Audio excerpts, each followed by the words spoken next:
আমার মা বোনদের কাছে সরাসরি ক্ষমা চাবেন। সাংবাদিক সম্মেলন করে হোক আর আপনার ওই আইডি থেকেই হোক।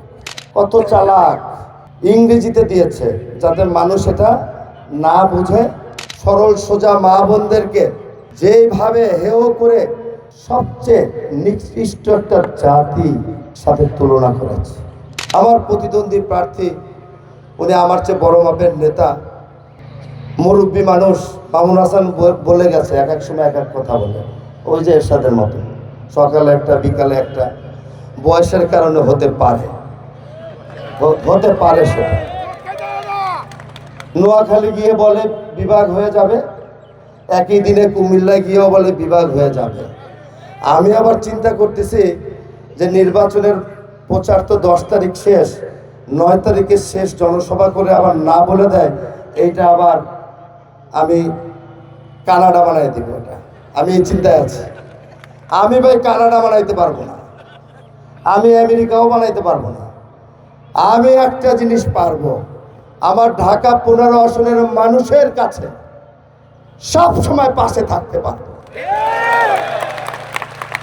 যে মানুষগুলো আমাকে ঘন্টায় ঘন্টায়, মিনিটে মিনিটে, সকাল দুপুর রাত পর্যন্ত আমাকে কাছাকাছি পাবে, এমন একজন মানুষই তো ঢাকা 15 আসনে প্রতিনিধিত্ব নির্বাচিত করতে চায়। ঠিক কিনা ভাইরা?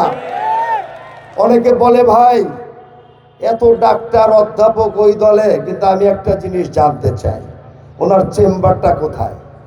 আমি বলছি ভাই আমি এটা জানি না, আপনি ফোন করে জেনে নেবেন। তাহলে উনি এত বড় মাপের নেতা, সমাজসেবক, ওনার তো জীবনও দেখি না একটা রুগী ফ্রি চিকিৎসা করে দিচ্ছে।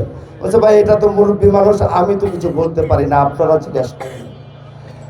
আমরা কোনো সমালোচনা করতে চাই না, তবে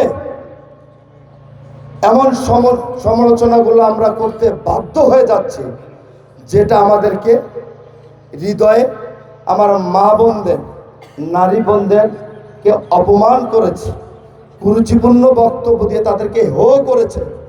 আমি একজন মায়ের গর্ভে জন্ম নেওয়া সন্তান হিসাবে আমাকে এর প্রতিবাদ করতেই হবে। পরশুদিন কি বলেছিল, তার আগের দিন তার নিজস্ব এক্স ভেরিফাইড আইডি থেকে সাক্ষাৎকারে, কত চালাক, ইংরেজিতে দিয়েছে যাতে মানুষ এটা না বুঝে। যাদের উদ্দেশ্যে দিয়েছে, যেই বেনিফিটের জন্য শুধুমাত্র জানি তারাই বুঝে।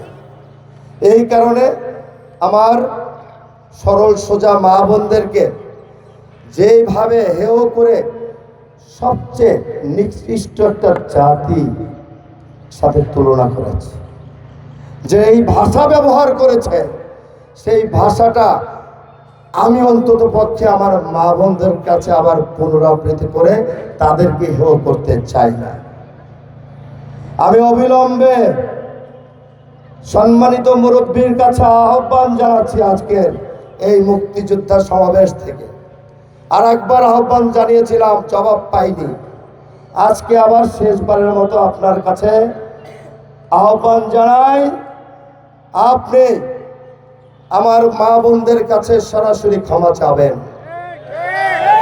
সাংবাদিক সম্মেলন করে হোক আর আপনার ওই আইডি থেকেই হোক, এটা আপনার চাওয়া উচিত। সামনে 12 তারিখ, এত রিস্কের মধ্যে থাকবেন কেন?